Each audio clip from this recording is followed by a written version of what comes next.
தமிழ் ஜனம் குடும்பத்தினருக்கு வணக்கம். ஜனம் கேள்விகளுக்கு உங்களை அன்புடன் வரவேற்கின்றேன்.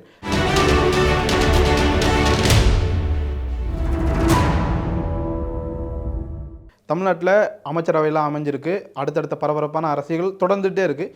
இது குறித்து கூடுதல் தகவல் தருவதற்காக நம்ம கூட திருசக்தி சுந்தரராமன் ஐயா நம்ம கூட இருக்காங்க. அவங்கள்ட்ட போகிறதுக்கு முன்னாடி தமிழ் ஜனம் சேனல் சப்ஸ்கிரைப் பண்ணால் பார்த்துட்டு இருக்கீங்கன்னா மறக்காமல் சப்ஸ்கிரைப் பண்ணிக்கிங்க. வணக்கம் ஐயா. வணக்கம். சொல்லுங்க குவன். நல்லா இருக்கீங்களா?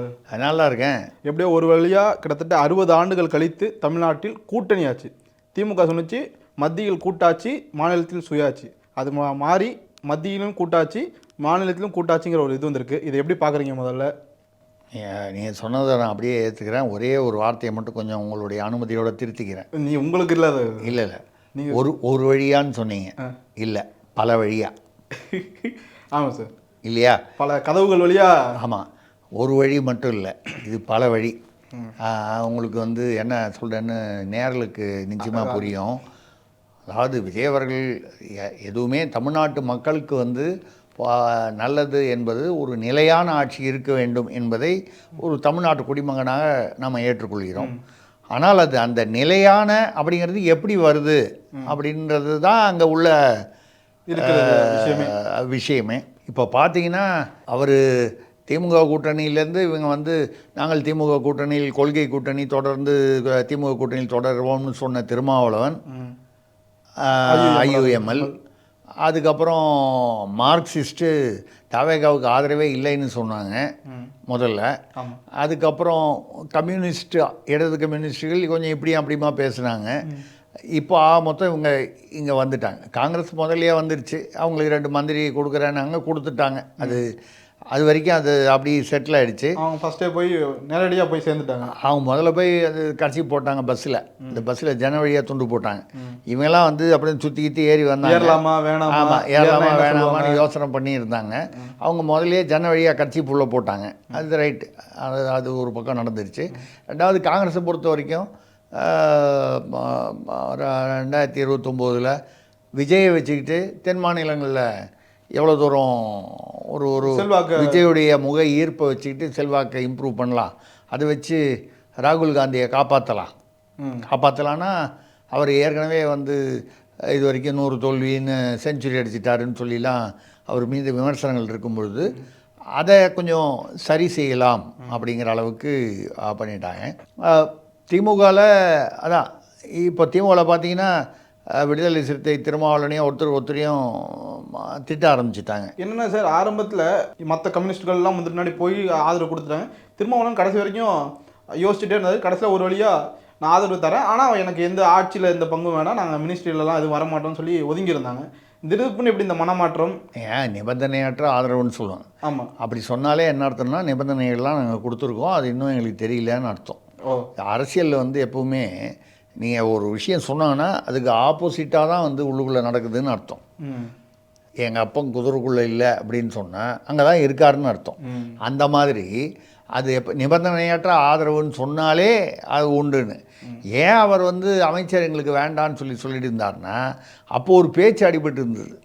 திமுக என்னமோ அதிமுகவை சப்போர்ட் பண்ணுது, அவங்க 2 பேருமா சேர்ந்து ஆட்சி அப்படிலாம் ஒரு பீரியடில் திருமாவளவனை பொது வேட்பாளராக முதல்வராக்குறதுன்னு அவர் என்ன நினச்சாரு, நம்மளை முதல்வரே ஆக்கிறதுக்கான வாய்ப்பு இருக்குது, நம்ம எதுக்கு போயிட்டு நம்ம போய் ஒரு அமைச்சர் வேணும்னு கேட்டுக்கிட்டு இருக்குதா அப்படி இல்லையா?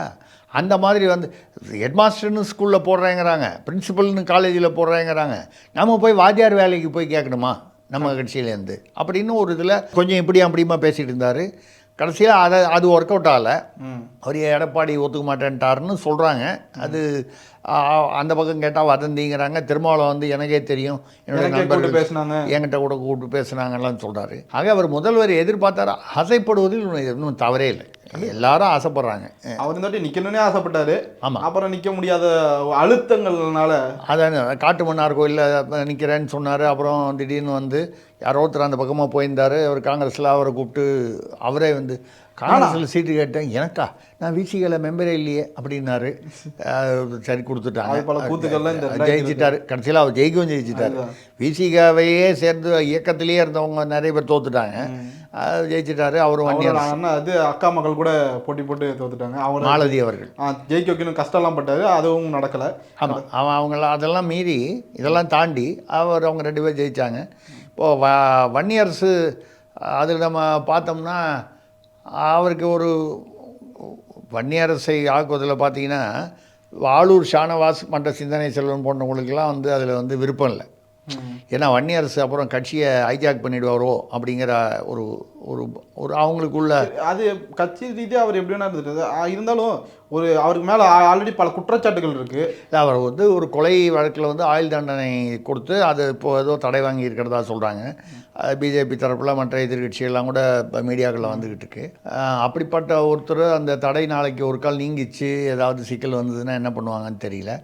எல்லாமே இன்றைக்கி அரசியலில் வந்து இன்றைக்கி பார்த்துக்கலாம், இன்றைக்கி நடக்கிறத பார்ப்போம், நாளைக்கு நடப்பதை யார் அறிவார் அப்படிங்கிற மாதிரி வந்தது. அப்படி தானே அரசியலே நடக்குது தமிழ்நாட்டில். அந்த வகையில் வந்திருக்காரு. அதில் நம்ம இப்போ கவனிக்க வேண்டியது நம்ம வந்து என்ன சொல்கிறோன்னா, வன்னியரசு வந்து ஒரு காலத்தில் கரூரிலிருந்து மக்களை சந்திக்காமல் பாதிக்கப்பட்டவர்களை சந்திக்காமல் ஓடி வந்த கோழை அப்படின்னு சொல்லி திட்டிருக்காரு. ஆர்எஸ்எஸ் சங் பரிவாரின் கள்ள குழந்தை விஜய் அப்படின்னு அவர் ரொம்ப இதுவாக பேசியிருக்காரு, ரொம்ப மோசமாக பேசியிருக்கார். விஜயையும் தாவேக்காவையும் விமர்சித்ததுலேயே ரொம்ப காட்டமாக விமர்சித்த ஒரு ஆட்கள் அவர் ஒரு வன்னியரசு. அதான் சங் பரிவாரின் கள்ள குழந்தை அப்படின்னு சொல்லி சொன்னார், விஜய் கோழைன்னு சொன்னார், இதெல்லாம் சொன்னார். ஒரு கோழை தலைமையிலான ஒரு அமைச்சரவையில் அவர் அமைச்சராக இருக்கார். அது மட்டும் இல்லாமல் அப்படின்னா சங் பரிவாருடைய கள்ளக்குழந்தை விஜய்னு அவர் சொன்னது அப்போ உண்மையாக இருந்தால், அப்பொழுது வன்னியரசு இப்பொழுது சங் பரிவாரில் இணைந்து விட்டார் என்று நம்ம எடுத்துக்கணும். ஆமாம், அவர் பேசினதை வச்சு பார்த்தா அதுதான். சங் பரிவாரில் இருப்பவர்கள் எல்லாம் என்னை மன்னிக்க வேண்டும், நான் அப்படி சொல்கிறதுக்காக. இது ஒரு பக்கம் இருக்க, இந்த ஆராசா வந்து ஆமாம் சார், ஆமாம் ஒரு பதிவு வேறு போட்டு டிலீட் வேறு பண்ணியிருக்காரு. ஆமாம், அவர் ஆராசா வந்து அதை போட்டு முதல்ல முடத்தெங்கு அப்படின்னாரு. முடத்தெங்குன்னா அதாவது மரம் நம்ம வீட்டுக்குள்ளே இருக்கும், அப்புறம் அது காய்க்கிறது பக்கத்து வீட்டில் போகும். அது திராவிடத்தில் முடத்தெங்கு எப்போவுமே உண்டை. நான் அது அதாவது பக்கத்து வீட்டில் மாற்றாந்தோட்டத்து மல்லிகை மணக்கும்னு சொன்னால் அதுதான் முடத்தெங்கு தான். அது மாற்றாந்தோட்டத்து மல்லிகை நம்ம வீட்டில் வந்து எப்படி மணக்கும்? மாற்றாந்தோட்டத்து மல்லிகை அங்கேருந்து தூக்கிட்டு வந்து, ஐயா நான் வந்து மல்லிகையை பற்றி பேசுகிறேன், நீங்கள் உடனே வந்து அங்கே அதுவாக இருக்குமோ, சார் சொல்கிறது இதுவாக இருக்குமோ, அப்படிலாம் எங்கேயும் போகாதீங்க. நான் என் மைண்டு போகாது, நேர்கள் போயிடாமல் இருந்தால் சரி. நமக்கு அவங்களோட நான் மல்லிகை பற்றி தான் பேசுனேன், தாமரை செந்தாமரை இந்த மாதிரிலாம் நான் ஒன்றும் பேசலை. நான் அங்கெல்லாம் போகலை, அந்த இடத்துக்கே போகல, வெறும் மல்லிகை தான். அதுவும் வந்து அறிஞர் அண்ணா அவர்கள் அது சொன்னார், அதனால் சொன்னேன். நம்ம அவங்க சொன்னதே எடுத்து சொல்கிறோம். ஆமாம், மாற்றாந்தோட்டத்து மல்லிகைன்னு சொன்னார், மல்லிகையை பற்றி பேசுகிறோம். உடனே நீங்கள் செம்பருத்தியை பற்றி பேசுனாரா, செந்தாமரையை பற்றி, தாமரை அதான் செம்பருத்தி, இந்த மாதிரிலாம் அப்படிலாம் எடுத்துக்கூடாது நீங்கள். ஏன்னா நீங்கள் அது மாற்றாந்தோட்டத்து மல்லிகைனாலே என்ன, அது முடத்தெங்கு தான். அது ஊராம் விட்டு தேங்காய் மழை விழுந்தான்னு வாசனை எடுத்தான்னு எல்லாம் ஒன்று தானே. அதனால் வந்து ஊராம் விட்டு நெய்யே தான், அதுக்கப்புறம் நம்ம சொல்லக்கூடாது. அதனால் வந்து அந்த முடத்தெங்குன்னு சொன்னார். அதாவது பரவாயில்ல, கொஞ்சம் ஒரு நாகரிகமாக இருக்குது. ஆமாம், அவர் சொன்ன வார்த்தைகளை வந்து நம்ம அப்படி சொல்கிறத விட அர்த்தம் வந்து என்னென்னா, பூ முடித்தது ஒரு பக்கம், கட்டிலை பகிர்வது இன்னொரு இடத்துல. இது வந்து நியாயமான கேள்வி. ஆனால் அது ஆராசா கேட்டார் பாருங்க, அங்கே தான் சார் இருக்குது, அங்கே தான் இருக்குது. ஆண்டிமுத்து ராசா ஆச்சரிய ராசாவாகி விட்டார். இதை வந்து கேட்டார். இது ஒரு பெரிய அளவில் விசிகாவை கொச்சைப்படுத்த மட்டும் இல்லாமல் பெண்களை கொச்சைப்படுத்தி விட்டார் அப்படிங்கிற மாதிரி வந்து அதை டெலீட் பண்ணிட்டார். ஆனால் வந்து பாருங்கள், அது திமுகவில் என்னதான் இருந்தாலும் விட்டு கொடுக்க மாட்டாங்க இந்த மாதிரி பேசுகிறது. அப்போ என்ன நமக்கு சந்தேகம் வருதுன்னா, ஒரு வலைதளங்களில் சொல்கிறாங்க, ஆராசாவை பேச சொன்னதே மேலிடம் தான். அப்புறம் வழக்கம் போல் நீ அடிக்கிற மாதிரி அடி, அந்த வழக்கமான அந்த திராவிட பாணியில் அது பண்ணிட்டாங்க. ஏன்னா ஆர்எஸ் பாரதி அவர்கள் என்ன பேசியிருக்கிறார், மூத்த ஒரு அமைப்பு இருக்கார். ஆமாம், அவர் வந்து என்ன சொல்லியிருக்காரு, அவர் ஆராசா அவருடைய கொள்கைப்படி அந்த கொள்கையில் உறுதியாக இருக்கிறார். எது கொள்கை நமக்கு புரியல. அதாவது யாரோ கல்யாணம் கட்டுறது யாரோ அப்படிங்கிறது அது அது கொள்கையா அப்படின்னு அதுவும் புரியல. இதில் உடனே வந்து கோவமாக ஆதவ அர்ஜுனா அவர்கள், நம்ம அமைச்சர் ஆதவ அர்ஜுனா செய்தியாளர் இதை பற்றி பேசுனதை வந்து இந்த மாதிரி பெண்களை கொச்சையாக பண்ணால் ஆராசாமி மீது வழக்கு பதிவு பண்ணுவோம் போலீஸில் சொல்லி. புதுசாக சென்னை ஆணையர் ஒருத்தர் அமல்ராஜன் வந்திருக்காரு. அவர் வந்து இப்போ போட்டிருக்காங்க. முன்னாலேயே அவர் போட்டதாக இருந்தாங்க. நடுவில் இந்த ஆட்சி உறுதியானோன்னு போடணுன்றதுக்காக இப்போ போட்டிருக்காங்க, வந்துட்டார். ஏன்னா இடைப்பட்ட காலத்தில் போடுறது வந்து தேர்தல் ஆணையம் போடுறது தானே, அது வந்து ஒரு குறுகிய காலத்துக்கு தானே. இப்போ அவர் வந்திருக்காரு, நாங்கள் வந்து போடுவோம்னு சொல்லியிருக்காரு. அதே மாதிரி சேகர்பாபு இல்லை, ஆதவர்ஜனா முடிச்சிருவோம். ஆதவர்ஜனா வந்து என்ன பேசியிருக்காருன்னா, இதை வன்மையாக கண்டிச்சிருக்கார். ஆராசா பேசுனது இப்படியெல்லாம் பேசியிருக்காரு. அது சொல்லிவிட்டு அவர் வந்து சொன்னது தான் நமக்கு என்னன்னு புரியல. இது சம்மந்தமே இல்லாமல் அவர் வந்து இந்த மாதிரி ஆராசா பேசுனதற்கு கனிமொழி அவர்கள் பதில் சொல்ல வேண்டும். என்ன சரிங்க, எனக்கு புரியலைங்க. இது என்ன, ஏன் வந்து ஆராசா பேசுனது பெண்களை கொச்சைப்படுத்தி பேசினார். முஸ்லீம் லீகையும் விசிகாவையும் சிறுபான்மையினர் அல்லது தாழ்த்தப்பட்டவர்கள், பட்டியல் சமூகத்தினர் இப்படி சொல்லக்கூடிய, ஏன்னா அவங்க ஐயுஎம்எல் சிறுபான்மையினர், இவங்க ரைட். இப்படி இருக்கும்போது இவங்க இப்படி பேசினார் அப்படின்னா அது ஏன் கனிமொழிகிட்ட கேட்கணும்? ஆராசா பேசணும், நியாயமாக கேட்க வேண்டியதுன்னா ஒரு திமுகவோட தலைவராக ஸ்டாலின் இதை கண்டிக்க வேண்டும் அப்படிங்கணும். அதில் அரசியல் ரீதியான எதிர்க்கட்சி தலைவர் உதயநிதி அதை கண்டிக்க வேண்டும் சொல்லலாம். சம்பந்தமாக இல்லாமல் கனிமொழி அது ஏன் சொல்ல நமக்கு தெரியல, நமக்கு புரியல. ஒரு கால் இப்படி இருக்குமோ? ஸ்டாலின் அவர்களுடைய கண்ட்ரோலில் கட்சி இப்போ இல்லைங்கிறது ஆதவர்ஜனாவுடைய கருத்தாக இருக்குமோ? அதனால் ஒரு கால் ஸ்டாலின் பேரை சொல்லாமல் தெரியல சார். ஏன்னா அவர் கூடவே இருந்தவர், அவர் கூடவே இருந்து எல்லாமே பார்த்து வந்தவர். அவருக்கு யார்கிட்ட சொன்னால் எது நடக்கும்னு தெரிஞ்சிருக்கும் போல, அதனால் அது அவங்கள்ட்ட சொல்லணும். ஏதோ ஒன்று நமக்கு ஏதோ குழப்பமாக இருக்குது. ஆனால் ஆராசா பேசுனது தப்புன்னு நமக்கு தெரியுது, அந்த வழக்கையும் தெரியுது. அவரை டெலீட் பண்ணிட்டாரு. போய் கேட்டோன்னே தமிழில் தானே சொல்லியிருக்கேன், உங்களுக்கு இப்போ அந்த தமிழ் புரியாதான்னு கேட்டிருக்காரு. தமிழ் புரிஞ்சதுனால தான் ப்ராப்ளம், அதுதான் பிரச்சனை. ஆமாம், தமிழ் புரிஞ்சதுனாலையும் தமிழ் புரியாது. ஆமாம், இந்த வாட்டி கரெக்டாக புரிஞ்சிருச்சு. அதனால் வந்து அது இப்போ இது ஒரு பக்கம் இந்த பிசிகாலேருந்து வந்தது. சரி, விஜய் அவருடைய ஆதவர்ஜனான்னு நம்ம சொல்லி பேசணும் இல்லையா? இவர் வந்து கிட்டத்தட்ட ஒரு ஆதவ் வந்து துணை முதல்வர் மாதிரி செயல்படுறாரோ அப்படின்னு ஒரு நம்ம சந்தேகப்பட வேண்டியிருக்கு. அவர் வந்து தனக்கான இடத்தை தான் வந்து உருவாக்கிக்கிறாரோ. என்னன்னா ஆனந்த ஒரு சைடில் ஒதுக்கிட்டாங்க. நம்ம இதுக்கு முன்னாடி பார்த்த மாதிரி பெரிய அளவில் அவருக்கான செல்வாக்குங்கிறது மீடியாவில் இல்லை. அந்த கட்சி அது ஆட்சியிலையும் பெருசாக காட்டிக்க முடியல, இதுலையும் காட்டிக்க அமைப்பு ரீதியாகலையும் ஓரங்கட்ட. செங்கோட்டையனையும் ஒரு அளவுக்கு அதுவும் செங்கோட்டையனை அவருக்குன்னு சில வேலைகளை கொடுத்து அந்த வேலையை செய்ய சொல்கிறாங்க. இந்த அந்த அந்த ஒர்க்கர்ஸ்க்கெல்லாம் என்னென்னு பாருங்கள், அதெல்லாம் பாருங்கள். செங்கோட்டையன் வந்து அவரை முதல்ல பாவம் நிதியமைச்சராக போட்டுட்டு அதுக்கப்புறம் வருவாய்த்துறைன்னு மாற்றி கொடுத்துட்டு கேட்டால் வந்து நான் மக்களோடு அது மக்களோடு இருக்கணும், நானாக தான் விருப்பப்பட்டு கேட்டேன்னாரு. 2 காரணம் சொன்னாங்க. ஒன்று, அவர் 8வது தான் படித்தாருன்னு. இப்படி பார்க்க போனால் 9 எம்எல்ஏக்களுடைய கல்வி தகுதி பொய்யானது கல்வி தகுதி, இதெல்லாம் வெளிப்படையாக வந்துருச்சு. நம்ம செங்கோட்டையனை ஓரம் கட்டிட்டாங்க, பண்ணிட்டாங்க. ஆனந்தும் இதாகிட்டார், இதுவும் ஆகிட்டார். இப்போதைக்கு விஜய்க்கு இப்போ விஜயோட ஃபேஸ் கூட பெருசாலாம் தெரியல சார். அவர் வராரு, நான் ஆரம்பத்தில் சொன்ன மாதிரி ஐடி எம்ப்ளாய் மாதிரி வராரு, உட்கார்றாரு, ஜீப் ஓட்டுறாரு. மக்களை எதுவும் பெருசாக அவருக்கு பார்க்குறதுக்கு வேலை இல்லை. உள்ள இருக்கிற அதிகாரிகள் 10 மணிக்கு வரணும், டான் வரணும். ஏங்க நீங்கள் புரியாமல் பேசுகிறீங்க? ஆனந்த் மஹிந்திரா கூட பாராட்டி பேசியிருக்காரு.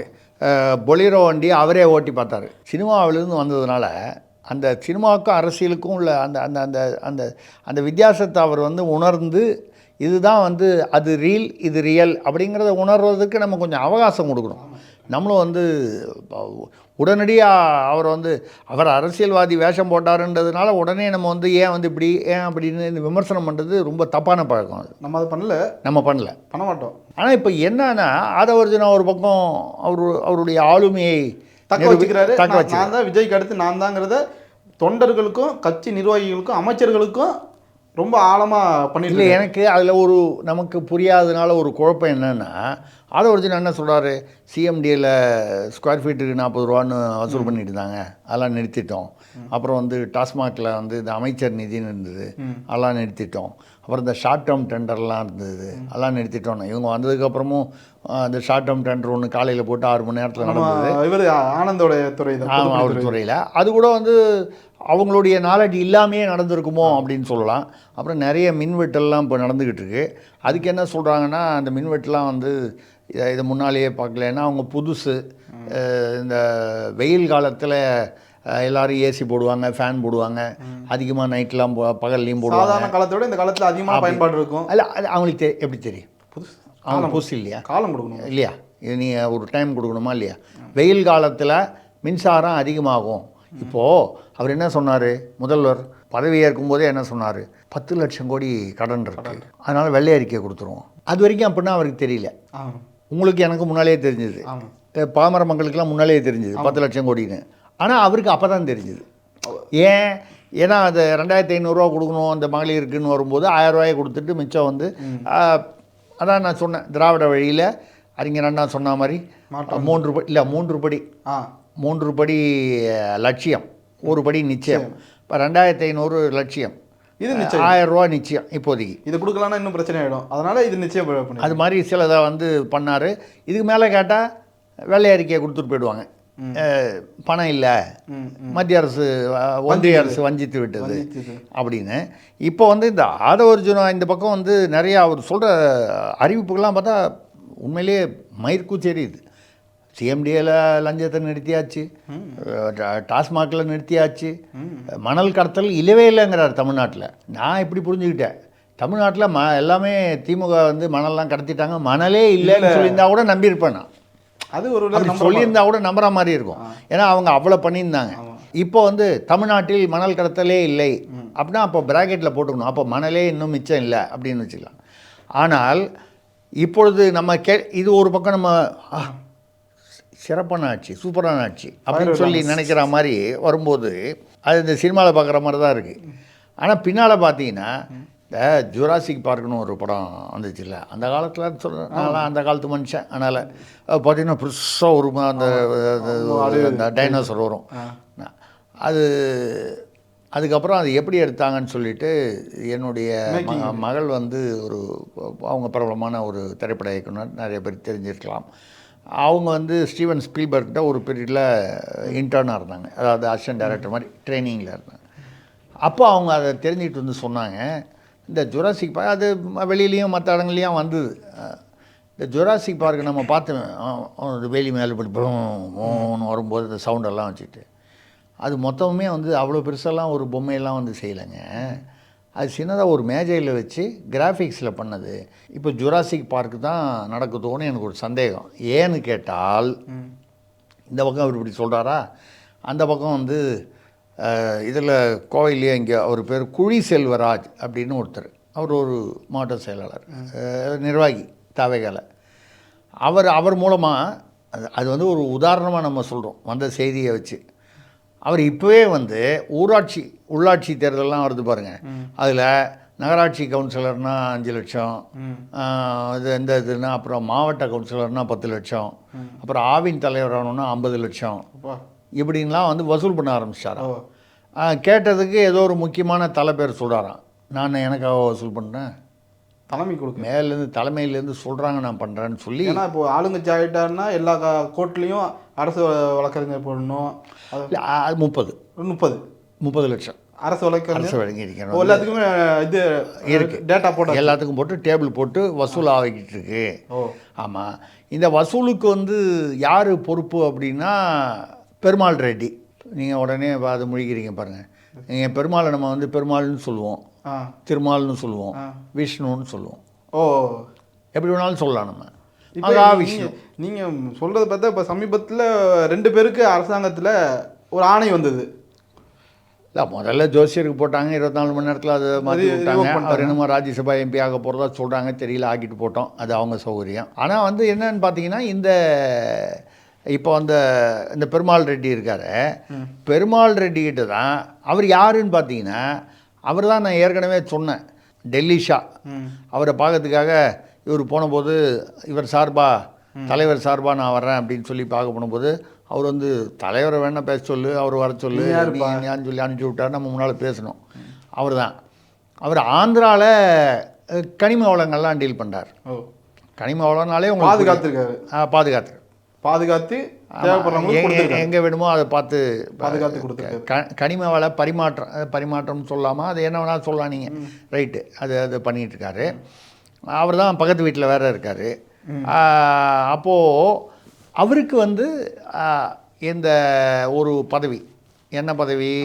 இப்போ ஜோசியருக்கு போட்டு பொது நிகழ்வுகளுக்கு ஆலோசகர். ஓ, அவருக்கு ஒன்று, இன்னொன்று ஜான் ஆரோக்கியசாமி போட்டிருக்காங்க.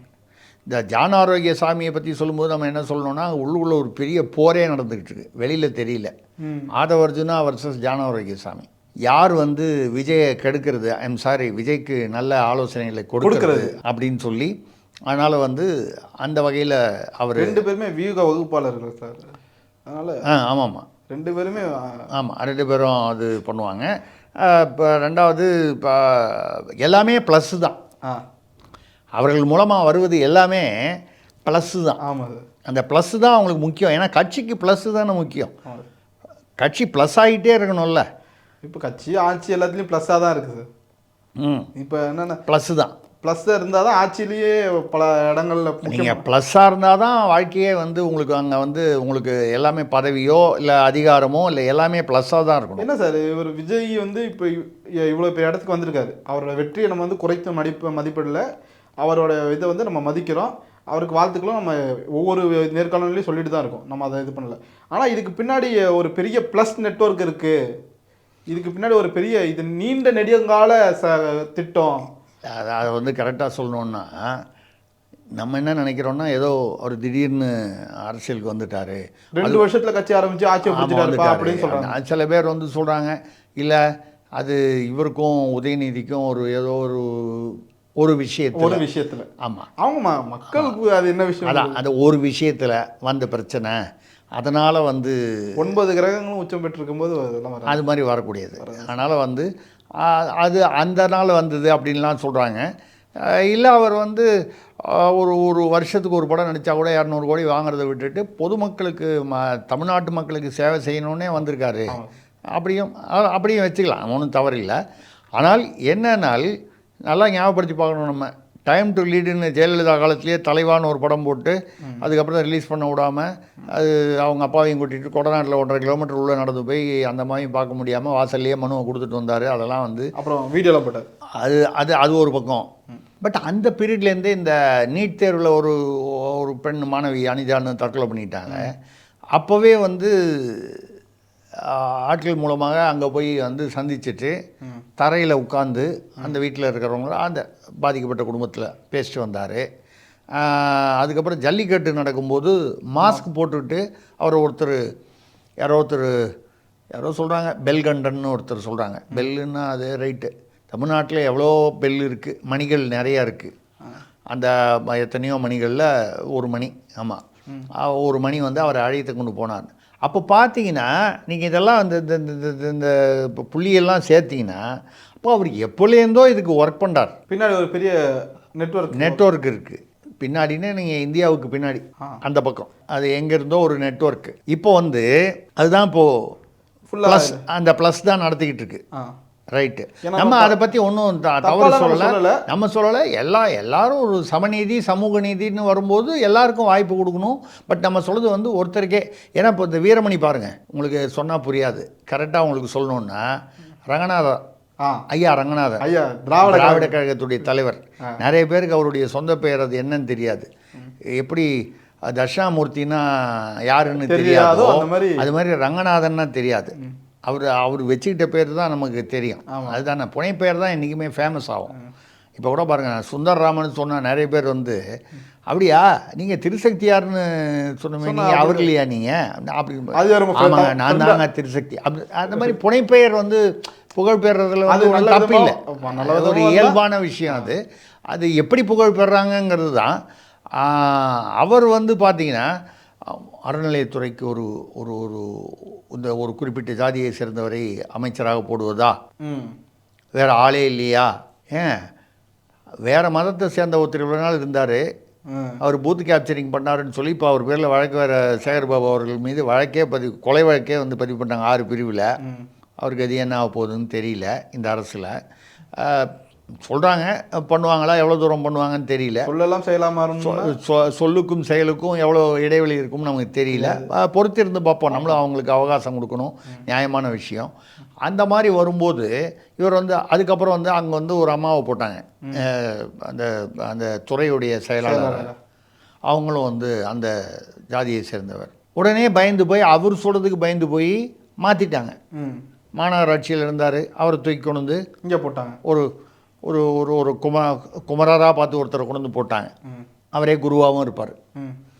அந்த மாதிரி வந்து நான் என்ன சொல்கிறேன், நீங்கள் அப்போ இந்த ஏதாவது வந்து தமிழ்நாட்டில் வந்து இந்த ஜாதின்னா வந்து இவங்களெல்லாம் வந்து தடை செய்யப்பட்ட ஜாதியா, இல்லை வந்து நியாயமாக வந்து சார் நீங்கள் இதுக்கப்புறம் இன்னொன்று உங்களுக்கு தெரியாமல் போயிடுச்சு.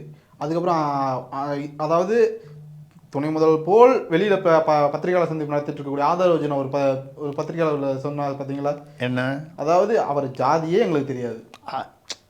அதுதான் நாங்கள் தான் வரேன். நீங்கள் அவர் வந்து அதை அந்த ஜாதிக்கு ஏன் கொடுத்தீங்கன்னு கேட்டார். அதாவது ஆத்திகத்தில் நம்பிக்கை இருக்கக்கூடிய ஒருத்தரை கொடுக்கணும் அப்படின்றதுல ஒன்றும் தவறில்லை. ஏன்னால் அப்படி நம்பிக்கை இருந்தால் தான் அந்த அது சொல்லுவாங்க சிவன் சொத்து குலநாசம் அந்த மாதிரிலாம் இருக்குது. நம்ம சின்ன வயசுலேருந்தே நமக்கு வந்து இந்து மதத்தில் வந்து, நான் ஏன் இந்து மதம் சொன்னால், இந்தியாவுடைய பெரும்பான்மையான மதம் மட்டும் இல்லாமல் ஆதி மதம் இந்து தான். இன்றைக்கி இருக்கக்கூடிய மற்ற மதத்தவர்கள்லாம் ஒன்று இன்றைக்கி இந்தியாவில் இருக்கக்கூடியவங்களாம் ஒன்று இன்றைய இந்துக்கள், இல்லை நேற்றைய இந்துக்கள், அவ்வளோதான், இவ்வளோதான். ஸோ அந்த மாதிரி வரும்பொழுது அவர் இப்போ என்ன சொல்கிறாரு, அவருக்கு பயந்துக்கிட்டு உடனே வந்து இந்த மாதிரி நீங்கள் வந்து எதிர்கட்சியெல்லாம் விசிக சொன்னாங்க, அவங்க சொன்னாங்கன்னு சொல்லி ஜோசியர் நீங்கள் அப்பாயின்மெண்ட் பண்ணது சரியாக தவறாங்கிறத விட்டுருங்க. 24 மணி நேரத்தில் அதை யாரோ சொன்னாங்க. அதே மாதிரி யாரையோ அப்பாயின்ட் பண்ணுறீங்க, ஏதோ ஒரு கணக்கில் அப்பாயின்ட் பண்ணுறீங்க. அது உங்களுக்கு என்ன அவங்களுடைய திறமை பின்னணி, வீரமணி சொல்கிறாருன்னு மாற்றுறீங்க. இப்படி மற்றவங்க சொல்கிறாங்கன்னு சொல்லி மாற்றி நீங்கள் ஒன்றும் மாற்றிக்கிட்டே இருந்தீங்கன்னா எப்படி ஆட்சி பண்ண போகிறீங்க? பெரிய விஷயத்துக்கு பண்ணால் பரவாயில்ல, இவங்க சின்ன அப்பாயின்மெண்ட்டுக்கே இந்த பண்ணுறாங்க. ஆமாம், அதுக்கப்புறம் அவங்க சரியாக செயல்படலைன்னா மாற்றுங்க, யாரை வேணால் மாற்றுங்க, அவங்க எந்த ஜாதி எந்த மதமாக இருந்தாலும் மாற்றுங்க. அவர் வீரமணி ஐயா அவர்கள், அதான் ரங்கநாதன் ஐயா அவர்கள் அதை வந்து சொன்னார். அது சொன்ன உடனே அதுக்கு பயந்துக்கிட்டு இவங்க மாற்றிட்டாங்க. அவர் எப்படிப்பட்டவர் அப்படின்னு சொன்னால், ரங்கநாதன் ஐயாவை பற்றி தெரிஞ்சுக்கணுன்னா இது வெளியில் தான் எல்லாரும் வந்து தாலி அறுத்து போடணும், தாலியெல்லாம் வந்து பெண்களை அடிமைப்படுத்துன்னு சொல்லுவார். ஊராமட்டு தாலியை அவங்க வீட்டில் போட்டுப்பாங்க. அது மட்டும் இல்லாமல் அவர் பையனுக்கு பாண்டிச்சேரி மணக்குள விநாயகர் கோயிலில் கல்யாணம் பண்ணி வச்ச போது சாஸ்திரிய அந்த என்ன சொல்கிறது ஐயர்கள்லாம் வச்சு முறையாக படித்து வந்த ஐயர். ஆமாம், அந்த திராவிட இயக்கம் பண்ண ஐயர்லாம் இல்லை, அந்த சீர்திருத்த திருமணம்லாம் மற்றவங்களுக்கு தான், தாலி இருக்கிறதெல்லாம் மற்றவங்களுக்கு தான். இல்லை சார், அட்லீஸ்ட்டு சீர்திருத்த திருமணம் பண்ணனா பிரச்சனை இல்லை. இவங்க தான் அரசாங்கமே பல சமுதாயத்தில் இருக்கிறவங்கலாம் ஐயர் ஆக்கியிருக்காங்களா, அவங்கள யாராவது கூப்பிட்டுருக்கலாம்ல. அந்த ஐயரை கூப்பிட்டுருந்தா அவங்களும் தானே படிச்சுட்டு வந்திருக்காங்க. அவங்க ஒரு வாய்ப்பு கொடுத்துருக்காங்க. 6 மாத கோர்ஸு எவ்வளோ படிச்சிருப்பாங்களோ இல்லையோ தெரியாதுன்னு ஒரு காலம் அவங்களுக்கு அந்த சந்தேகம், நமக்கு இல்லை, அவங்களுக்கு அந்த சந்தேகம் இருந்திருக்கலாம், தெரியல. இதில் வந்து நம்ம என்னென்னா இப்போ புதுசாக 2 பேரை இப்போ அது ஒரு பக்கம் கேட்பார் பேச்சையெல்லாம் கேட்க ஆரம்பித்தால் ஒரு ஆட்சி நடத்தவே முடியாது. நம்மளுடைய கவலை தான். நீங்கள் அவர் சொல்கிறாரு இவர் சொல்கிறாருன்னு நீங்கள் ஒரு முடிவு எடுத்தீங்கன்னா அந்த முடிவை சரியாக எடுத்து அதை இறுதி வரை உறுதியாக இருங்க. அந்த ராஜேஷ் அவர் வந்து பெரியார் கூட ஃபோட்டோ எடுத்து அது பல இதில் போட்டு அது ஒரு விதமாக போயிட்டுருக்கு. அவர் அந்த ஸ்ரீரங்கம் ரமேஷ் அவர் வந்து பெரியார் கூட ஃபோட்டோ எடுத்து இல்லை, அதில் வந்து ஆதவர்ஜுனா வந்து நல்லா அவர் சீரியஸாக மோத்த வச்சுட்டு பேசினா கூட நகைச்சுவை நல்லா வருது அவருக்கு. அது எனக்கு பிடிச்சிருக்கு, எனக்கு ஏன்னா அவன் நல்லா இருக்கு அந்த ஜோக்கு. அவர் சொன்னார் பாருங்க, இவருக்கு எந்த சமூகம் என்று கூட எங்களுக்கு தெரியாது. அப்போ தெரியாமல் தான் சார் கொடுத்தாங்க. அப்போது ஒரு காலத்தில் நீங்கள் வந்து திமுக என்ன சொன்னீங்க, கல்லாப்பெட்டி கூட்டணி விஜய் அவர்கள் பேசியிருக்கிறார், மாண்புமிகு முதல்வர். அப்போது முதல் தேர்தலுக்கு முன்னால் கல்லாப்பெட்டி கூட்டணி, ஏன்னா அறிவாலயம் வாசலில் யாரெல்லாம் போனாங்களோ அவங்களாம் பிடிச்சி உள்ளே கூப்பிட்டு வச்சு கொள்ளையடித்த பணத்தில் பங்கு கொடுத்து அவங்கள வந்து கூட்டணி, அப்படிப்பட்ட அந்த கல்லாப்பெட்டி கூட்டணியிலேருந்து தான் இப்போ எடுத்து இவருக்கு ஆதரவு கொடுத்து அவர்களை அமைச்சரவையிலையும் சேர்த்து, அப்போது கல்லாப்பெட்டி இங்கே வந்துருச்சா இல்லை என்ன வந்துருச்சுன்னு தெரியல. இதெல்லாம் இல்லை, இதில் வந்து இந்த 2 பேரை இப்போது போட்டிருக்காங்க. நம்ம பேசணும் ஆலோசகர்களாம். ஒருத்தர் வந்து விஷ்ணு ரெட்டி, ஏன்னா இப்போது கனிம வளங்களுடைய மந்திரி இவங்களுக்கெல்லாம் நிறைய பேருக்கு வந்து இன்ஸ்ட்ரக்ஷன் கேட்கணுன்னா அதில் ஒரு சின்ன அங்கே உள்ள ஒரு நிர்வாக புயல் ஒன்று ஓடிக்கிட்டு இருக்கு. செல்வம்னு ஒரு ஐஏஎஸ், அவர் பொதுவாக நேர்மையானவர்னு பெயர் பெற்றவர். அதுக்கப்புறம் ஒரு அம்மா லட்சுமி பிரியானவங்க, அவங்க தாட்கோல இருந்தாங்க முன்னால். அப்போ ஏதோ அவங்க மீது சில புகார்கள்லாம் இருந்தது. அது உண்மையாக பொய்யா நமக்கு தெரியாது, நமக்கு தெரியாது, நம்ம பேசக்கூடாது. அதனால் வந்து அவங்க அதுக்கப்புறம் இப்போ 3ஆவதாக ஒருத்தர் அண்ணாதுரை யாரோ ஒருத்தர் போட்டிருக்காங்க. 3 பிஎஸ்ஸுக்கும் எந்த அப்பாயின்மெண்ட்டு முதல்வர் விஜயோட இருந்தாலும் இந்த 3 பேருக்கும் வந்து நீங்கள் யார்கிட்ட கேட்கணுன்னா பெருமாள் ரெட்டிக்கிட்ட தான் கேட்கணும். அவர் அனுகிரகம் இருந்தால் தான் பார்க்கவே முடியும். அவரை அப்ரூவ் பண்ணால் தான் பார்க்கலாம். இப்போ வந்து ஆட்சியை நடத்துவது என்ன சொல்கிறாங்கன்னா, நீங்கள் ஏதோ பேர்லாம் சொல்லலாம், இவர் வந்து நிழல் முதல்வர் மாதிரி தெரிகிறாரு, இவர் தெரிகிறாருன்னு நம்ம சொல்கிறதெல்லாம் தாண்டி ஆட்சியை நடத்துவது யார் என்றால் 3 பேர் சொல்கிறாங்க. ஒன்று ஆரோக்கியமாக இருக்கிறவர், அப்புறம் ஒரு ரூட்டில் போய் இந்த ஆட்சி அமைவதற்கு ஒரு ரூட்டு போட்டு கொடுத்தவர். அதை நான் இன்னும் நிறையா கேட்க வேண்டியது இருக்குது. ஆமாம், நீங்கள் ரூட்டுன்னா அப்புறம் அதில் என்ன ரூட்டு, பின்பக்க ரூட்டா முன்பக்க ரூட்டா அதெல்லாம் கேட்பீங்க. ஆமாம், அதுக்கப்புறம் நம்ம பெருமாள் ரெட்டி, இவங்க 3 பேர் தான். இந்த ஐஏஎஸ் அதிகாரிகள்லாம் வந்து எதுவாக இருந்தாலும் இவங்க வகையறால தான் போய் கேட்கணும். அதாவது எது முடிவெடுக்கிறதுனால இவங்க கேட்டு இந்த 3 பேர் தான் உண்மையிலேயே வந்து ஆட்சியை வெளியில் பார்க்கும் பொழுது ஒருத்தர் நிழல் முதல்வர் மாதிரி ஒருத்தர் காமிச்சுக்கிறாரு. ஆனால் உள்ளுக்குள்ளே வந்து அதிகாரம் எங்கே இருக்குன்னா ஆரோக்கியமானவர்கிட்ட, அதுக்கப்புறம் ஆமாம் அவர் ரூட்டில் வந்தவர், அதுக்கப்புறம் பெருமாள் ரெட்டி, இவங்க 3 பேர்கிட்ட தான் வந்து அதிகாரம் இருப்பது. நிர்வாகி ஐஏஎஸ் அதிகாரிகளுக்கெல்லாம் எரிச்சலாக இருக்கான், யார்கிட்டயோ போய் நிற்கணுங்கிறாங்களே அப்படின்னு. அதுக்காக தான் இப்போ வந்து அதில் 2 பேருக்கு, அந்த 3ல் 2 பேருக்கு வந்து பதவி. அதில் என்னன்னு கேட்டிங்கன்னா பொது நிகழ்வுகளுக்கு ஆலோசகர். பொது நிகழ்வுக்கு இருக்கணும்ல சார்? பொது நிகழ்வுக்கு தானே ஆலோசகர் தேவை. தனிப்பட்ட நிகழ்வுகளுக்கெல்லாம் வந்து ஆலோசகர் எதுக்கு? அது நம்மளே பார்த்துக்க மாட்டோம். அவருக்கு தெரியும் சார். இல்லைங்க, நான் பொதுவாக சொல்கிறேன், நான் யாரையும் குறிப்பிட்டு சொல்லலை. நான் சொல்கிறது நம்மளுடைய தனிப்பட்ட விஷயத்துக்கெல்லாம் நமக்கு ஆலோசகர் தேவையில்லை. அதுக்கு நம்ம சட்டை போடுறோம், என்ன சட்டை போடணும் நம்ம அது நம்மளே தானே, அதுக்கு ஆலோசகர் தேவையில்லை.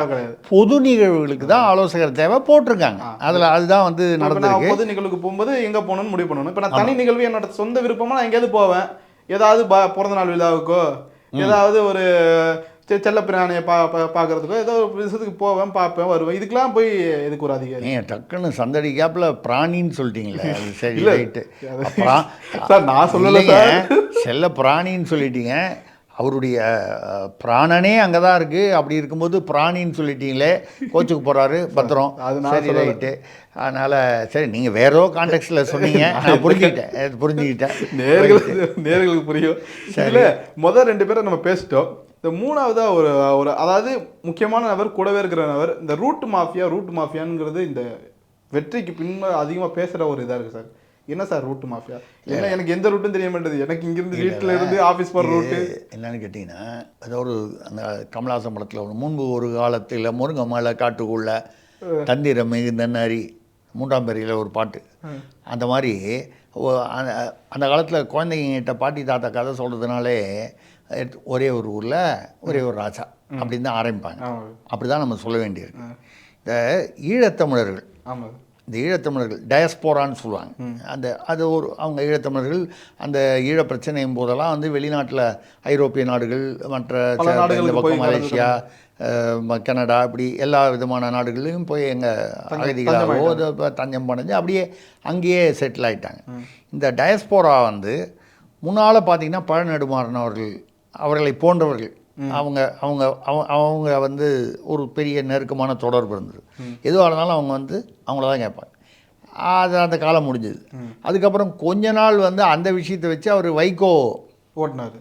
அவர் அதை வச்சு ஈழம்னாலே வைகோ அப்படின்னு வந்தது. அதுக்கப்புறம் நீங்கள் பார்த்தீங்கன்னா சீமான் அவர்கள், நாம் தமிழர் கட்சி, அவர் வந்து அந்த ஈழத்தமிழர்கள்ன்றத அதில் ஒரு பற்றுதல், அதில் ஒரு என்ன சொல்கிறது, ஒரு திரள், அதெல்லாம் வந்து அது ஒரு பக்கம் இருந்தது. இப்போது இந்த வாக்குகள் பூரா இதை அறுவடை செய்தது யாருன்னு கேட்டிங்கன்னா இந்த முறை தாவேகா தான். ஏன்னா அவர்கள் அநேகமாக அவர்கள் ஈழத்தமிழர்கள் அந்த டயஸ்போரா மட்டும் இல்லாமல் அவங்ககிட்ட பெரிய ப்ளஸ் பாயிண்ட் இருந்தது. சரிங்களா? அந்த ப்ளஸ் பாயிண்ட்னால பணமும் வந்தது. ஏன்னா இவரோட வெற்றியை முதல்ல கொண்டாடினது தமிழ்நாட்டில் இல்லை, அதான் சொல்கிறேன். அதே மாதிரி இந்த வீடியோக்கள்லாம் வந்து கொண்டு போய் எங்கே கொண்டு போய் ஏற்றுனாங்க, ஸ்ரீலங்காவில், லண்டனில், அங்கே இங்கே வெளிநாட்டில். நீங்கள் எதுவும் அந்த வாட்ஸ்அப் குரூப்லலாம் சொல்லலை இல்லை சார்? ஆமாம், வாட்ஸ்அப் குரூப்லலாம் நம்ம எதுவும் சொல்லலை. அதான் இல்லை, அது எக்கச்சக்கமாக தான் சொன்னேன். கிட்டத்தட்ட 88% மக்களை வந்து இவர்கள், அதான் சொன்னேன், டிஎம்கே மற்ற கட்சிகள்லாம் ஐடிவிங்கெல்லாம் செலவு பண்ணி சம்பளம் கொடுத்து 200 பேர் 300 பேர் வச்சாங்க. கமல்ஹாசன்லாம் பாட்டுலாம் பாட வச்சாங்க. ஆமாம், ரஜினிகாந்த் நடுவில் பேசுகிறதெல்லாம் ஒரு தலைவன் இருக்கின்றான், ஒரு தலைவன் இருக்கின்றான். இவங்க என்ன பண்ணாங்க, ஏற்கனவே இருக்கக்கூடிய அந்த ஒரு சிஸ்டம்குள்ளே சோஷியல் மீடியாக்குள்ளே பூந்துட்டாங்க. 88% மக்களை இவர்கள் வந்து சென்றடைந்திருக்கிறார்கள். இன்டைரக்டாக அது ஒரு நெரேட்டிவ் போட்டு, அந்த ஃபேக் நெரேட்டிவ் வந்து 10 வருஷமாக நான் வந்து தலைவரை தான் நினச்சிக்கிட்டு நான் என் புருஷன் கூட கொடுத்தனம் பண்ணுறேன். அவன் கொடுத்தணும்னு ரொம்ப டீசெண்டாக சொல்கிறோம். ஆமாம், அது மாதிரி அப்புறம் அந்த அம்மா போயிட்டான்னு அவர் மனைவி, நாங்களாம் கொண்டாட்டியாக இருக்கோம், இந்த மாதிரி அப்புறம் குழந்தை, இந்த மாதிரி இந்த ஃபேக் நெரேட்டிவ் செட் பண்ணுறதுக்கு அங்கிருந்தெல்லாம் தான் வெளியிலேருந்து வந்தது அப்படின்னு சொல்கிறாங்க. விஜய் மாமாவுக்கு ஓட்டு போடுங்க. ஆமாம், அதெல்லாம் வந்தது. இப்போ அது கூட வந்து திடீர்னு உயர்நீதிமன்றத்திலேருந்து குழந்தைகளை பயன்படுத்தி ஓட்டு கேட்டாரான்னு விசாரணை பண்ணணும்னு சொல்லி உயர்நீதிமன்ற கேஸ் யாரோ போட்டிருக்காங்க. அதுக்கு விசாரணை பண்ண சொல்லி உத்தரவு போட்டிருக்கு உயர்நீதிமன்றம். விசாரணை பண்ணி என்ன பண்ணுவாங்க, எத்தனையோ விசாரணைகள் நடந்திருக்கு. அது மட்டும் இல்லை, அதான் விசாரணை நடந்து எத்தனையோ விசாரணைகள் நடந்திருக்கு.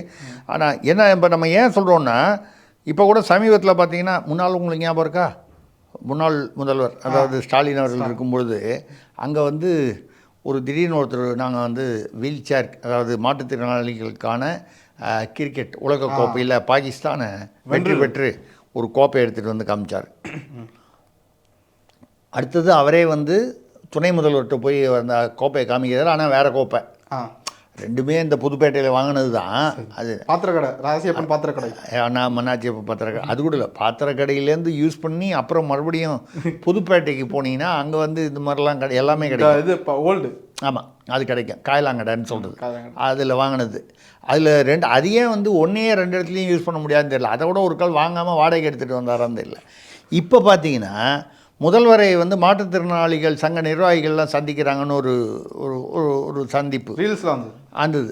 அதில் பார்த்தா அந்த ஆள் உட்காந்துருக்கார். யார், இந்த உலகக்கோப்பையில் வெற்றி பெற்றதாக வந்து சொன்னவர். ஆமாம், இத்தனை பாதுகாப்பையும் மீறி ஒரு முதல்வரையும் துணை முதல்வரையும் ஏமாற்றியவர். இப்போ உதாரணத்துக்கு உங்கள்கிட்டையும் என்கிட்டயும் வந்து இந்த மாதிரி நான் ஜெயிச்சிருக்கேன், அது இப்போ உங்கள் சேனலில் ஒரு பேட்டி கொடுக்கணும், நம்மளே ஒரு வாட்டி பேக் வெரிஃபை பண்ணுவோம், உண்மையாவே அது நடந்திருக்கா, அதில் இவர் போயிருக்காரா, ஜெயிச்சிருக்காரா, இதெல்லாம் பார்த்துட்டு தான் நம்ம ஒரு நேர்காணலுக்கே ஃபிக்ஸ் பண்ண முடியும். இல்லை, ஏன்னு கேட்டால் நம்ம வந்து நம்ம சினிமா வேறு அரசியல் வேறு நம்ம நினைக்கல. உங்களுக்கு ஒரு பல உதாரணங்கள் சொல்லலாம். இந்த கல்வி தகுதியெலாம் சொன்னோம், நிறைய பேர் வந்து பண்ணாங்க, ஃபேக் நெரேட்டிவ்ஸ் எல்லாம் சொன்னோம்.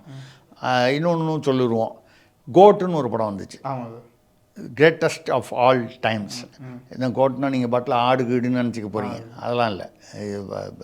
கோட்டுங்கிறது ஒரு கிரேட்டஸ்ட் ஆஃப் ஆல் டைம்ஸ்னு முதல்வர் ஒரு விஜய் அவர் அப்போது ஹீரோவாக நடித்த படம். அது நல்ல பிரபலமான படம், ஓரளவுக்கு நல்லா போச்சுன்னு சொல்லலாம். அந்த படத்தில் ஒருத்தர் வந்து இவருடைய நண்பர், அவர் வந்து போக்குவரத்து, அவர் பேர் விஜய் தமிழன் பார்த்திபன். பாதி அமைச்சர் பேர் எல்லாம் ஃபஸ்ட்டில் விஜய் தான். ஆமாம், எல்லாருமே அந்த விஜய் முதல்ல வச்சுருப்பாங்க. விஜய் முன்னாடி ரைட்டு, அது சரி, ரைட்டு. ஒரு காலத்தில் வந்து இனிஷியலுக்கான முன்னால் வைப்பாங்க, அது பேர் சரி, அதெல்லாம் நம்ம குழப்பிக்க வேணாம், அதெல்லாம் விட்டுருவோம் நம்ம. ரைட்டு, அது வந்து ஒரு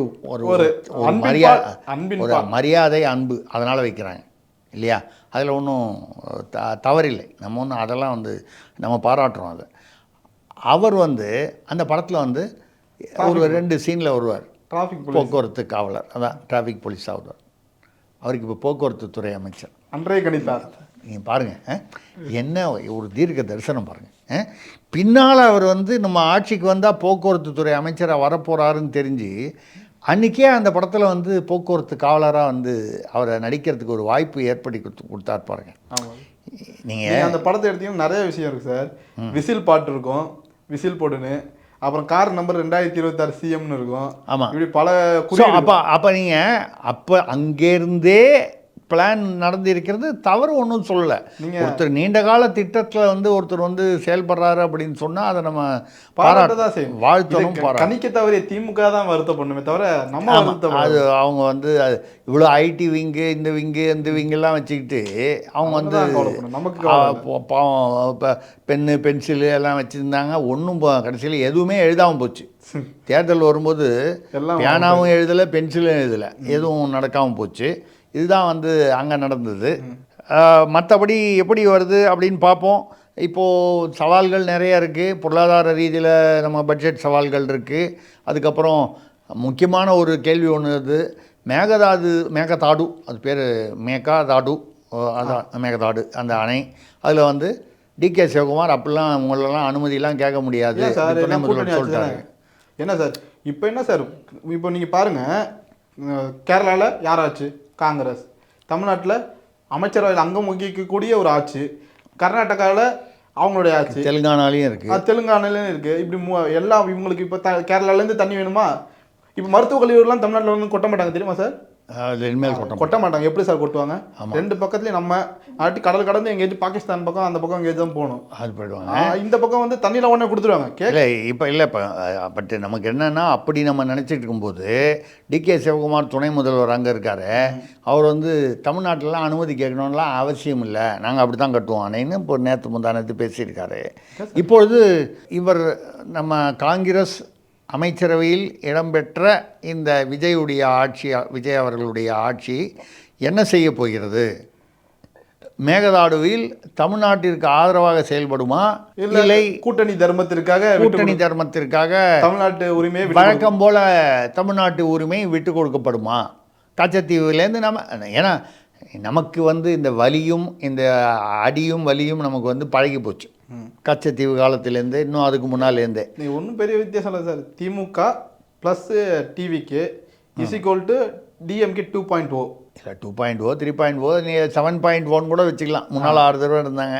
அதனால் இதுதான் வந்து இன்றைக்கி இருக்கக்கூடிய சூழ்நிலை. என்ன நடக்குதுங்கிறத நம்ம பொறுத்திருந்து பார்ப்போம். ஏன்னா நமக்கு ஒரே தான், இந்த ப்ளஸ்லேயே இருந்து கோட்டை விட்டு அடுத்து இன்னும் பல காலங்களுக்கு ஆட்சிக்கு வரணும்னா கொஞ்சம் அதை தாண்டி யோசிக்கணும். இல்லை, அதாவது ஒரு சமநீதி சமூக நீதினு இருக்கணும். நம்ம வந்து இருக்க மாட்டாங்கன்னு சொல்லலை, இருப்பாங்கன்னு நம்ம நம்புவோமாக, எதிர்பார்ப்போமாக. இது வரைக்கும் நடந்ததில் இல்லை. காரணம் என்னென்னா, இப்போ சட்டமன்றத்தில் அவர் அங்கேருந்து சர்ச்சுக்கு போயிட்டு வந்தார், யாரும் எதிர்ப்பு தெரிவிக்கல, யாரும் எந்த ஒரு கண்டனமும் தெரிவிக்கல. இப்படிலாம் ஒரு முதல்வர் பண்ணக்கூடாதுன்னு எதுவும் சொல்லலை. ஒரு கூட்டணி கட்சியில் இருக்கக்கூடிய ஒரு அமைச்சர் வந்து அமைச்சரவையில் சீட்டில் உட்கார்றதுக்கு முன்னாடி தொழுகை நடந்தது, அதை பற்றி துவா பண்ணாங்க. ஆனால் வந்து இதுவே ஏன் சபாநாயகர் சட்டமன்றத்தை ஆரம்பிக்கும் போதே பைபிள் வாசகம். அதை விட முக்கியமாக நீங்கள் வந்து முதல்வர் பேசும்போது சொன்னார், பைபிளில் வந்து நிறைய நல்ல விஷயங்கள் இருக்குது, படிங்கன்னு சொன்னார். நம்ம டக்குன்னு வேறு என்ன, ஏதாவது பாதிரியாரா, மத போதகரா, முதல்வரான்னு. நம்ம வந்து பைபிளில் நல்ல விஷயம் இல்லைன்னு நம்ம சொல்லலை, பைபிளை யாரும் படிக்கக்கூடாதுன்னு சொல்லலை, அதை படிக்க சொல்லி சொல்கிறதுலேயும் தப்பில்லை. ஆனால் முதல்வர் அப்படின்னு ஒரு பொதுவான பதவிக்கு வரும்பொழுது கொஞ்சம் நம்மளுடைய அந்த இது வந்து பொதுவான பார்வை இருக்கணும். நமக்கு என்னென்னா, அது சட்டசபையா திருச்சபையான்ங்கிறது மக்களுக்கு சந்தேகம் வந்துக்கூடாது. நமக்கு எந்த ஒரு எண்ணமும் இல்லை. இல்லை, நம்ம எல்லா எங்கே இருந்தால் எப்பொருள் யார் யார் வாய் கேட்பினும் அப்பொருள் மெய்ப்பொருள் காண்பது அறிவு.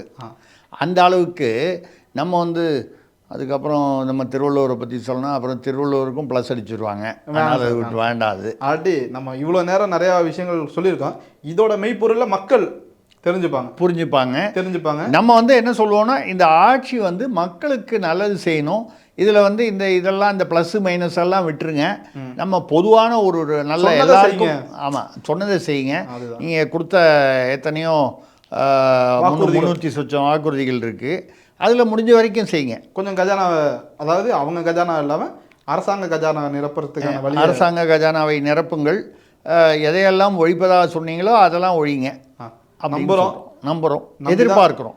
நாங்கள் நம்புகிறோமோ இல்லையோ, உங்களை நம்பி ஓட்டு போட்டவங்களுக்காவது அதை நீங்கள் பண்ணணும்னு நாங்கள் நம்புகிறோம். ஆமாம், அது மட்டும் இல்லாமல் இதெல்லாம் ஓரளவுக்கு இருந்தால் தான். ஏன்னா இப்போ வந்து நீங்கள் என்ன தான் வந்து ஒட்ட வச்சுருக்கீங்க, வெளியிலேருந்து கொண்டு அங்கேருந்து உடச்சி கொண்டு ஒட்ட வச்சிட்டீங்க. இது அந்த ஒட்ட வச்சது இன்னும் விரிசல் இல்லாமல் அது இருக்கணும் இல்லையா? அந்த ஒரு நல்ல எண்ணத்தில் நம்ம சொல்கிறோம். ஓகே சார், இவ்வளோ நேரம் இருந்து நிறைய விஷயம் சொன்னதுக்கு ரொம்ப நன்றி சார்.